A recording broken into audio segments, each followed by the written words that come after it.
अगर मनुष्य स्वाभाविक रूप से जीवन व्यतीत करे तो 25 वर्ष तक उसका वीर्य शरीर के अंदर ही प्रयोग होता रहता है, जो उसके चेहरे पर चमक, मांसपेशियों में बल, अद्भुत स्मरण शक्ति और बौद्धिक क्षमता युक्त मस्तिष्क और उत्साहपूर्ण व्यक्तित्व प्रदान करता है।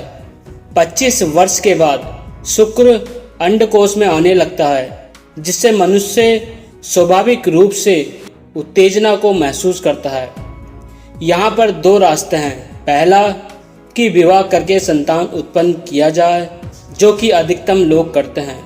जो लोग अपने मस्तिष्क और शरीर को और विकसित करना चाहते हो, वह लोग योग की क्रियाओं के द्वारा अपने मन और इंद्रियों को बस में रखकर शुक्र को भी शरीर में ही अवशोषित करा सकते हैं। इन्हें ऊर्ध्वरेतस ब्रह्मचारी कहा जाता है। कोई आजीवन ब्रह्मचारी रहे तो उसे आदित्य ब्रह्मचारी कहा जाता है। परंतु आज के समय में यह स्वाभाविक जीवन एक कल्पना और बहस का विषय मात्र बनकर रह गया है। वास्तविकता से इसका कोई लेना देना नहीं रहा। तो आज फिर से दिव्य प्रेरणा प्रकाश पुस्तक का तीसरा पार्ट लेकर आ गए हैं। वीर्य कैसे बनता है? वीर्य शरीर की बहुत मूल्यवान धातु है। भोजन से वीर्य बनने की प्रक्रिया बड़ी लंबी है। श्री श्रुताचार्य जी ने लिखा है, रसाद्रक्तम ततो मासम मास नाम मेधः प्रजायते मेधस्यास्ति ततो मज्जा मज्जा यह शुक्र संभवा। जो भोजन पचता है उसका पहले रस बनता है। 5 दिन तक उसका पाचन होकर रक्त बनता है। 5 दिन बाद रक्त में से मांस, उसमें से 5 दिन के अंदर से मेद, मेद से हड्डी, हड्डी से मज्जा और मज्जा से अंत में वीर्य बनता है। स्त्री में जो ये धातु बनती है उसे रज कहते हैं। वीर्य किस प्रकार 6-7 मंजिलों से गुजरकर अपना यह अंतिम रूप धारण करता है, यह सुश्रुत के इस कथन से ज्ञात हो जाता है।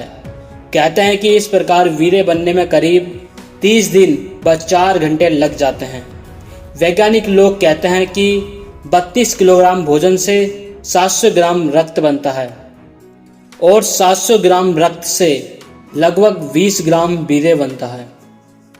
आकर्षक व्यक्तित्व का कारण इस वीर्य के संयम से शरीर में एक अद्भुत आकर्षण शक्ति उत्पन्न होती है, जिसे प्राचीन वैद्य धन्वंतरी ने ओज का नाम दिया है। यही ओज मनुष्य को अपने परम लाभ आत्म दर्शन कराने में सहायक बनता है। आप जहाँ जहाँ भी किसी व्यक्ति के जीवन में कुछ विशेषता, चेहरे पर तेज, वाणी में बल, कार्य में उत्साह पाएंगे, वहाँ समझो इस वीर्य लक्षण का ही चमत्कार है। यदि एक साधारण स्वस्थ मनुष्य एक दिन में 700 ग्राम भोजन के हिसाब से 40 दिन में 32 किलो भोजन करे, तो समझो उसकी 40 दिन की कमाई लगभग 20 ग्राम वीर्य होगी। 30 दिन अर्थात महीने की करीब 15 ग्राम हुई और 15 ग्राम या इससे कुछ अधिक वीर्य एक बार के मैथुन में पुरुष द्वारा खर्च होता है। माली की कहानी। एक था माली, उसने अपना तन मन धन लगाकर कई दिनों तक परिश्रम करके एक सुंदर बगीचा तैयार किया। उस बगीचे में भांति भांति के मधुर सुगंध युक्त पुष्प खिले। उन पुष्पों को चुनकर उसने इकट्ठा किया और उनका बढ़िया इत्र तैयार किया। फिर उसने क्या किया समझे आप? उस इत्र को एक गंदी नाली में बहा दिया। अरे इतने दिनों के परिश्रम से तैयार किए इत्र को, जिसकी सुगंध से सारा घर महकने वाला था, उसे नाली में बहा दिया। आप कहेंगे कि यह माली बड़ा मूर्ख था, पागल था, मगर अपने आप में ही झांक कर देखें, यह माली कहीं और ढूंढने की जरूरत नहीं है। हम में से कई लोग ऐसे ही माली हैं। वीर्य बचपन से लेकर आज तक यानी 15-20 वर्षों में तैयार होकर ओज रूप में शरीर में विद्यमान रहकर तेज, बल और स्फूर्ति देता रहा। अभी भी जो करीब 30 दिन के परिश्रम की कमाई थी, उसे यूं ही सामान्य आवेग में आकर आप विवेक पूर्वक खर्च कर देना कहाँ की बुद्धिमानी है? क्या यह उस माली जैसा ही क्रम नहीं है? यह माली तो 2-4 बार यह भूल करने के बाद किसी के समझाने पर संभल भी गया होगा, फिर वही की वही भूल नहीं दोहराई होगी। परंतु आज तो कई लोग यही भूल दोहराते रहते हैं। अंत में पश्चाताप ही हाथ लगता है। क्षणिक सुख के लिए व्यक्ति कामत होकर बड़े उत्साह से इस मैथुन रूपी कृत्य में पड़ता है, परंतु कृत्य पूरा होते ही वह मुर्दे जैसा हो जाता है। होगा ही, उसे पता ही नहीं कि सुख तो नहीं मिला, केवल सुखाभास हुआ। परंतु उसमें उसने 30-40 दिन की अपनी कमाई खो दी। युवावस्था आने तक वीर्य संचय होता है, वह शरीर में ओज के रूप में स्थित रहता है, वह तो वीर्य शेषन नष्ट होता ही है।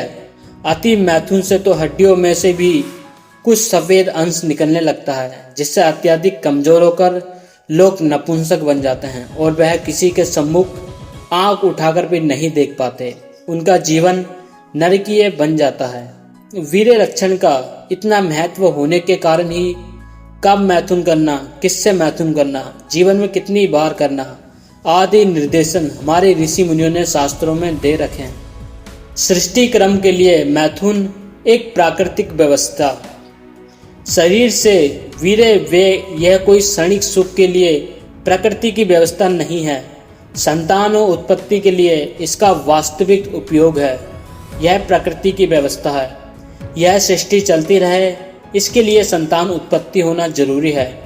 प्रकृति में हर प्रकार की वनस्पति व प्राणी वर्ग में यह काम प्रवृत्ति स्वभावता पाई जाती है। इस काम प्रवृत्ति के वशीभूत होकर हर प्राणी मैथुन करता है और उसका रति सुख भी उसे मिलता है। किंतु इस प्राकृतिक व्यवस्था को ही बार बार क्षणिक सुख का आधार बना लेना कहाँ की बुद्धिमानी है। पशु भी अपनी ऋतु के अनुसार ही इस काम वृत्ति में प्रवृत्त होते हैं और स्वस्थ रहते हैं, तो क्या मनुष्य पशु वर्ग से भी गया बीता है? पशुओं में तो बुद्धि तत्व विकसित नहीं होता, परंतु मनुष्य में तो उसका पूर्ण विकास होता है। आहार निंद्रा भय मैथुनम चा सामान्य में ततः पशुर वीरम नराराम। भोजन करना, भयभीत होना, मैथुन करना और सो जाना, यह तो पशु भी करते हैं। पशु शरीर में रहकर हम यह सब करते आए हैं। अब यह मनुष्य शरीर मिला है। अब भी यदि बुद्धि और विवेकपूर्ण अपने जीवन को नहीं चलाया और क्षणिक सुख के पीछे ही दौड़ते रहे, तो कैसे अपने मूल लक्ष्य तक पहुंच पाएंगे? सहजता की आड़ में भ्रमित ना होवे।